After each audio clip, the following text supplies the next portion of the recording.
बोलती पुस्तके. ज्यांना वाचनाचा नाद, त्यांना बोलती पुस्तके घाली साद.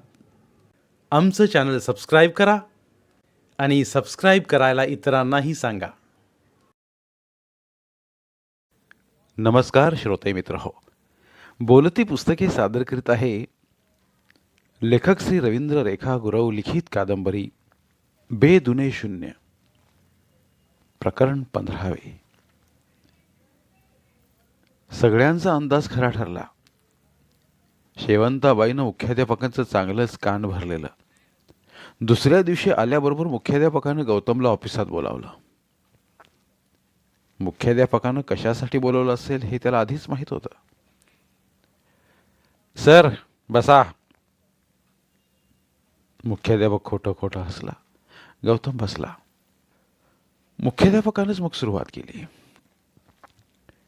तुम्ही शेवंताबाईला काहीतरी बोललाय असं समजलं. अहो ती बाई माणूस गरीब आहे. दादानीच मिळवून खाईल म्हणून ही तर तिला ठेवली. सर बरोबर आहे तुमचं, पण मी काय बोललो विचारलं काय तुम्ही त्यांना? परवा अर्धी पिशवी वाटाणे घरात नेऊन ठेवल्यात. उद्या इथं कमी जास्त झालं तर कोण बघणार?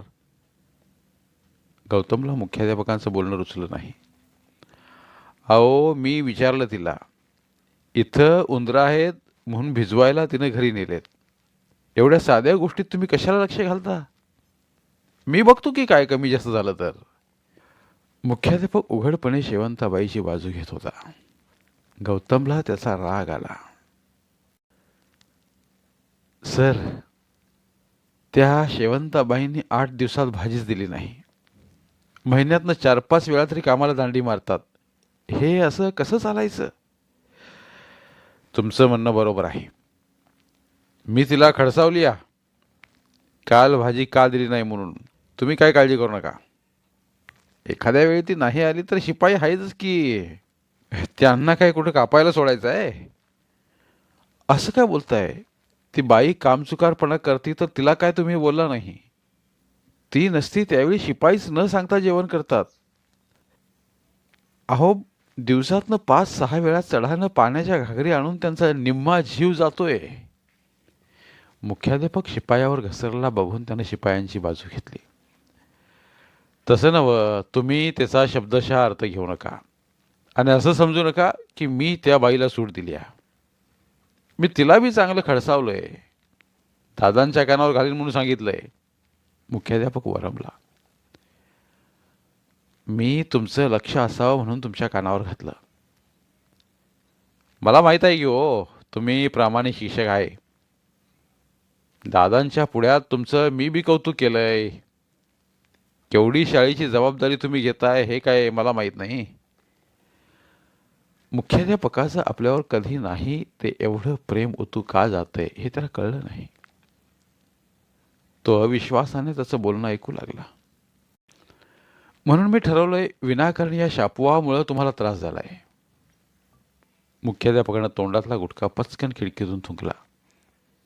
चूळ भरून पाण्याची पिचकारी बाहेर सोडली. रुमालानं तोंड पुसत तो म्हणाला, माझं ऐका. तुमच्यासारख्या हुशार शिक्षकाचा ह्या शापवाच्या कामात वेळ देणं बरं नाही. तुम्ही उद्यापासून यात लक्ष घालू नका. मी कुणाकडेही दुसऱ्याकडं ही जबाबदारी देतो. आता मात्र मुख्याध्यापकाचं पुतना मावशीचं प्रेम उघड झालं. मघापासून मुख्याध्यापक गोंडा का घोलतोय ते समजलं. तुम्ही गैरसमज करून घेऊ नका. तुमच्यावर तर माझा सगळ्यात जास्त विश्वास आहे. पण नको त्या कामात तुम्ही गुंतलेलं मला काय पटाय नाही. माझं काय म्हणणं नाही. हे व्यवस्थित चालावं एवढीच माझी इच्छा. तुम्ही उद्यापासून द्या कुणाकडेही हा हिशोब.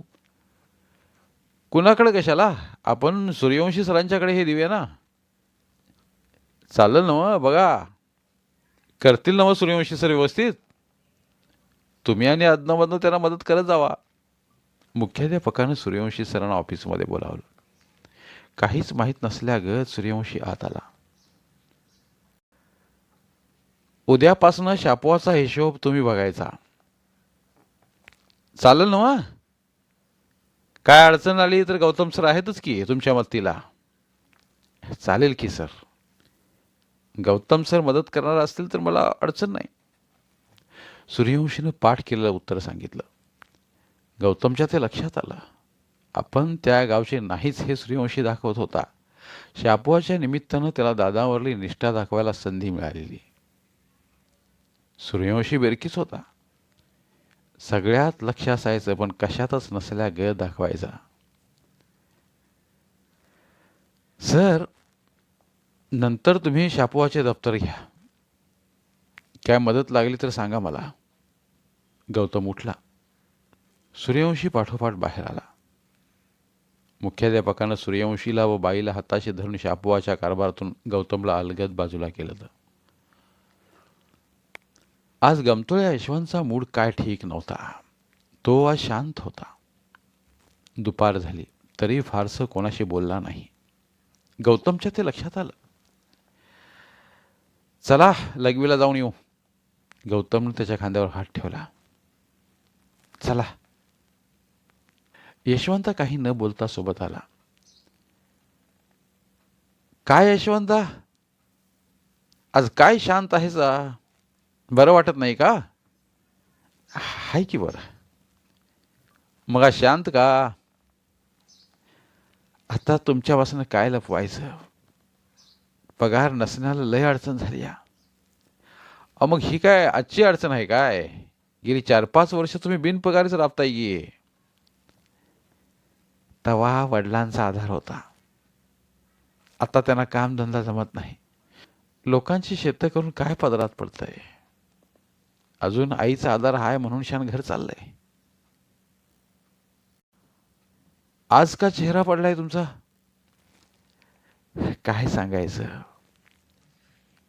मला पगार नाही ते सगळ्यांनी माहीत आहे. त्यामुळे उसणं पासणं बी द्यायचं लोकांनी बंद केलंय. काय झालं? आता बघा की, सकाळी आई देसाईच्या दुकानात चहाचं सामान आणायला गेलती तर तो नाही म्हणाला. का? अहो, पहिली उधारी द्यायची तरच दारात पाऊल टाकायचा असं त्याचं म्हणणं. आई म्हणाली 8-10 दिवस उधार माल द्या, म्हशीचं बिल आलं की फेडताव तुमचं. मग तुमची कायमचीच रड आहे म्हणाला. आईला काय बाय वाकडं तिकडं बोलला. तो थोडा वेळ थांबला. त्याचा आवाज घोगरा झाला. सर, माझ्या आईच्या लय जिवारी लागलं हो. तिनं असं कुणाचं बोलून घ्याय नव्हतं. घरात आल्यावर लय लय रडत होती. आईला समजावायचं काय नाही? काय समजावणार? तिच्या पुढ्यातच गेलो नाही. वाटाल तर ही नोकरी सोडावी आणि कुठेतरी हमाली करावी. आत्तापर्यंत एवढा कड काढला असा, 4-5 वर्ष फुकट राबला असा, शेत विकून नोकरीसाठी अध्यक्षाला पैसे दिले असा, आता थोड्या दिवसात पगार मिळेल. सुखाचा घास तोंडावर आलाय. धीर धरा. मग आईला सुखात ठेवा. गौतम यशवंताला समजावत होता. गौतमची परिस्थिती काही वेगळी नव्हती.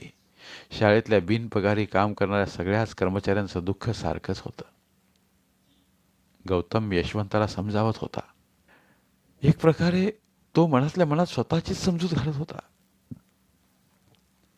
दुपारी जेवून सगळे निवांत बसलेले. मुख्याध्यापक काडीनं दात टोकरत होता. पोरं बाहेर खेळत होती. संजय कडव शाळेच्या कामानिमित्तानं बाहेर सटकला. एका दिवसाच्या कामाला तो 4 दिवस लावायचा. जनावरांचं आणि लाकडांचं बाजार फिरत राहायचा. मुख्याध्यापक त्यात शामील. आठवड्यातून एखादी दारू मटणाची पार्टी मिळाली की तो खुश. गौतम दुसऱ्या दिवशीचं टाचन काढत होता. टाचन काढून झाल्यावर सगळे लघवीला गेले. मुलांची आणि मुलींची वेगळी मुतारी. तासाला सुरुवात होण्यापूर्वी मुलं मुली तिकडे गेलेले.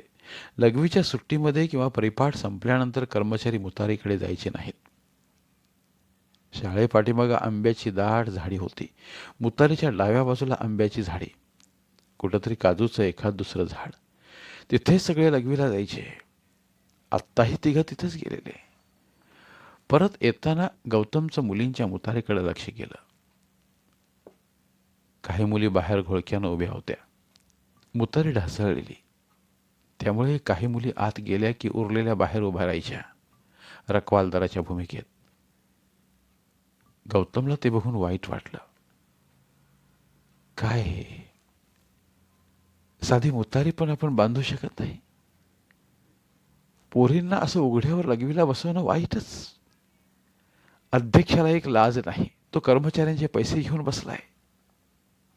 शाळा चालली काय आणि मोडली काय, त्याला काही सोयरसुतक नाही. पोरांचं एक ठीक आहे, ती कुठेही झाडाच्या आडोशाला उभं राहतील. पोरींचं मात्र तसं नाही. काहीतरी करायला पाहिजे या मुतारीसाठी. पोरांच्या मुताऱ्या खराब झाल्यात, कुंभार सरांनी गौतमच्या मनातलं ओळखलं. पोरांचं एक सोडा, पोरींच्या मुतारीची अवस्था बघा. हे संस्थेला सांगायला पाहिजे. संस्थेला काय कळत नाही? शाळेत येऊन दारू ढोसायला कळतंय, ही त्यांची जबाबदारी नाही? गौतमच्या मनात राग बाहेर पडला. तात्या असते ना तर हे असं नसतं. आपण जाऊन तात्यांच्या कानावर घातलं असतं. या अध्यक्षाला कोणी सांगावं? त्यांना सांगायला जावं तर भाषण ऐकायची तयारी हवी. आपलंच पावणे पाच सांगत बसतोय. कसं हो कांबळे सर? गौतमचा मूड बदलला. कांबळे सर भाषण द्यायला लागले. अध्यक्षांच्या भूमिकेत ते पटकन घुसले. पोरं लघवीला जात्यात म्हणून मुतारी आहे, आणि मुतारी आहे म्हणून पोरं लघवीला जात्यात. मी अध्यक्ष आहे म्हणून तुम्ही माझ्याकडे आलाय. तुम्ही आलाय म्हणून मी बोलतोय. मुतारी पडलेली आहे म्हणजे ती जुनी आहे, आमच्या तात्यांच्या काळातली. आता आमचा काळ. मुतारीचं काय आम्ही संडास बाथरूम बांधून देणार आहे? म्हणून सगळ्या कर्मचाऱ्यांनी यासाठी पैसे काढायला पाहिजेत. कारण मुतारी पोरांसाठी आहे, पोरींसाठी बी आहे आणि मास्तरांसाठी बी आहे. कांबळे सरांचे ॲक्शन बघून सगळेच पोट धरून हसायला लागले. गौतमला शाळेतून आल्यापासून यशवंताची आठवण येते. यशवंता सतत हसत खेळत असायचा. त्याचं व्यक्तिमत्व म्हणजे उत्साहाचा झरा. सहज बोलतानाही विनोद करायचा. तो सतत सगळ्यांना हसवायचा. एखाद्या दिवशी यशवंता शाळेत नसला तर त्याची उणीव भासायची. यशवंताच्या बोलण्यानं मेलेलं मडही उभं राहून हसायला लागेल असं सगळे म्हणायचे. काल मात्र यशवंताचा चेहरा उतरलेला होता. दुकानदार आईला वेडं वाकडं बोललेलं यशवंताच्या फारच जिव्हारी लागलेलं. त्यानं त्याला समजावून सांगितलेलं तरी त्याचा मूड बदलला नाही. कसं जगायचं या कर्मचाऱ्यांनी? बिनपगारी फुल्ल अधिकारी अशी सगळ्यांची अवस्था. शिक्षकांची तर भयानक स्थिती. पगार मिळणार या आशेवर किती दिवस जगायचं? धड कुटुंब पोसायची ताकद आता उरली नाही. ज्या शाळांना 20% अनुदान जाहीर झालं आहे ते शिक्षक अनुदानाचा तुकडा शासन आज उद्या पदरात टाकेल या आशेवर जगत आहेत. शेकडो शाळांवर तर कायम विनाअनुदानिताचा शिक्का मारला आहे. कायम शब्द काढण्यासाठी त्यांची जीवघेणी धडपड चालू आहे. पगाराचं लक्ष तर शेकडो कोस दूर. तेथूनच ते वाकोले दाखवतंय. पगार नसल्यानं समाजात किंमत नाही. अडचणीला कोण उभं राहत नाही. दिवसभर शाळेत काम करायचं, घर चालवण्यासाठी कोण सुट्टीत शेतात राबतोय तर कोणी 4 जनावरं बाळगलेत. सकाळी वैरणीचा भारा टाकायचा, सगळं आवरून शाळेत यायचं. कोणी LIC एजंट बनलंय, पॉलिसी मिळवण्यासाठी दारोदार फिरतोय. दिसेल ते काम करायचं आणि पोट भरायचं. अपवाद सोडला तर अशी साऱ्यांची अवस्था. आज ना उद्या शाळा अनुदानित होईल, पगार मिळेल म्हणून सगळे जीव तोडून राबत आहेत. कोणी 15 वर्षे बिनपगारी काम करतोय तर कोणी 5-10 वर्षे बिनपगारी राबतोय. पगार नाही मग लग्न नाही, अशा चक्रात अनेक जण अडकलेत. वये सरून गेलीत. काही जण 40शीत आलेत तरी लग्न नाही. कुणाची नोकरीचीच 5-7 वर्षे राहिलीत तरी ते आशा धरून आहेत. किती निवेदने दिली, आंदोलने केली, दुःखाचा टाहो फोडला. सरकारला दया नाही. गेंड्याची कातडी थरथरलीही नाही. या कर्मचाऱ्यांचं दुःख बघून दगडालाही पाझर फुटला असता. या सरकारी खुर्चीवर बसलेल्या हृदय नसलेल्या माणसानं पाझर कुठून फुटणार? विरोधी पक्षात असताना शाळा अनुदानित झाल्याच पाहिजेत, शिक्षकांना पगार मिळालाच पाहिजे म्हणून बोंबलणारे स्वतः सत्तेत गेल्यानंतर लगेच रंग बदलतात. सरड्यालाही लाज वाटेल इतका रंग बदलणारे हे पांढऱ्या कपड्यातले लोक बघून डोक्याची शीर तडकते. पण काय करणार? शेकडो आंदोलने झाली असतील, हजारो आश्वासनं दिली गेलीत, तरीही उलट्या काळजाच्या या लोकांना कर्मचाऱ्यांचे अश्रू दिसले नाहीत. गौतमला एक एक आठवण जाळून टाकू लागली. गेल्या काही वर्षातला पगारासाठीचा संघर्ष डोळ्यांसमोर जिवंत झाला. त्यानं वही उघडली. त्या वहीत वर्तमानपत्रात आलेल्या बातम्यांची कात्रणं चिकटवली होती. एका एका बातमीवर त्याची नजर रोतू लागली. धन्यवाद. उर्वरित कादंबरी पुढील भागात.